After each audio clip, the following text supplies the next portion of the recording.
Hey, and welcome back to Everything Music. It's cold outside, it's snowing. I'm not a fan of the cold, but if it is snowing like it is outside right now, I can handle it. So, got the fire going back here, so we're ready to go. I thought I would drop in right quick and just share something with you. Real quick, won't be a long video. So before I get into it, if you don't mind, like, subscribe, share.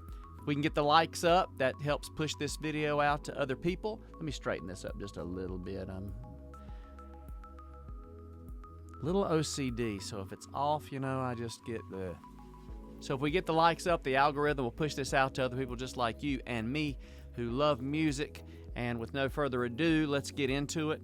I wanted to share something about singing today. I share about all kinds of things on this platform, everything music, whether it be writing, whether it be recording, whether it be producing, songwriting. I may have already mentioned that, but just anything that has to do with music, we try to cover it on here. So in the comments as well, if there's something you'd like to hear about or talk about or hear my opinion on or whatever it might be, leave those in the comments and we'll try to get to that idea at some point on one of these videos. But I want to talk about this today. A lot of people ask me, when you're singing, I notice you can really hold notes for a long time. So I'm going to share a little something with you today that I've learned along the way, and I'll try to share it in a way that'll be easy to understand. But people wonder how I can hold notes for a long time. And there's only one way that you can do that, and that is if you expel your air very, very slowly. I like to give pictures, if you will, things that you can visualize. I'm a visual person, so if somebody can help me see something, that helps me learn it. So I always ask people that I'm working with, about a balloon. If you will imagine a balloon, and I've mentioned this before, when it comes to singing, breath support is the very most important thing that you can do. If you have a good breath support, you're on your way with a good foundation in regards to singing. So if you think about a balloon, and in this scenario, let's think about a balloon and our diaphragm. Okay, everybody talks about you should be singing from the diaphragm. So let's call our diaphragm the balloon. So if you take a balloon and you blow that balloon up, and you're holding it by the stem, and you've got a balloon full of air, which is your diaphragm, and you let that go, what happens? The balloon expels its air very quickly, goes all over the room, and falls to the floor, okay? So that's kind of a visual. If the wind leaves the diaphragm quickly, then you are going to run out of air, and you're toast. You're not going to be able to keep holding that note. But if you take that same balloon and you blow it up, and you hold it by the stem with two fingers like this, and you pull it tight, what happens? The air will escape and make a high-pitched noise. Kind of like that, like the sound effects.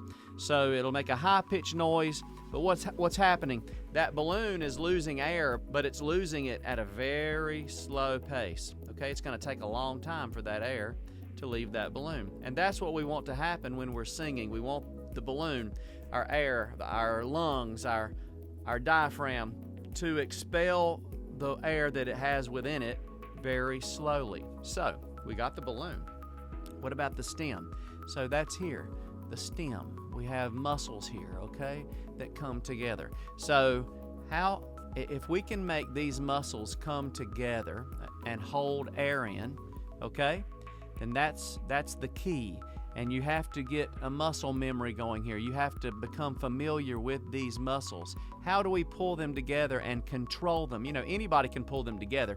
If you were to visualize going out to your driveway and grabbing your car by the bumper and lifting up hard on it, what happens when you lift something? And you do that, and these come together so air doesn't leave, and you are pulling and straining to pick that up. And if you do that long enough, what happens? Your face starts getting red, and you don't, but what's happening? The air is being contained. You're not letting it out, okay? Same kind of thing here. If you'd visualize lifting that car, it comes together. So if I were to go,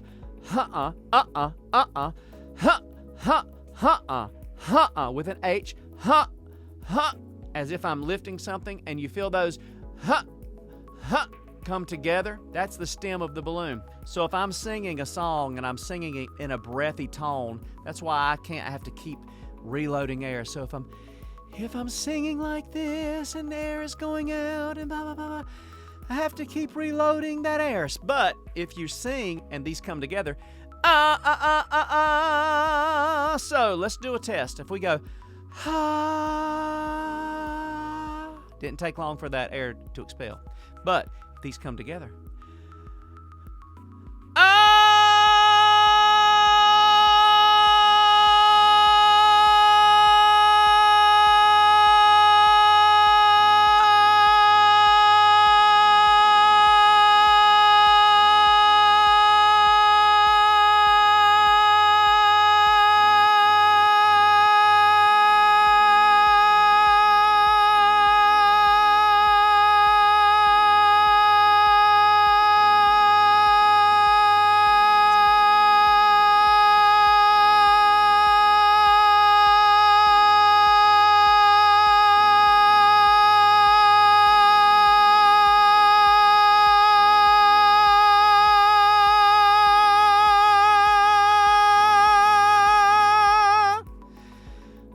okay, so you saw I held that as long as I could at that point. I didn't even take a real deep breath, if you will. I just kind of, boom, and started. So I didn't even really load the balloon, if you will, but you saw how I, not letting a lot out, holding that in. It's kind of like that balloon method. So think about it. This is the balloon. This is the stem. Let's work on getting those together and hear that tone? It also helps bouncing a sharper tone. Okay, there's your stem. Here's your balloon.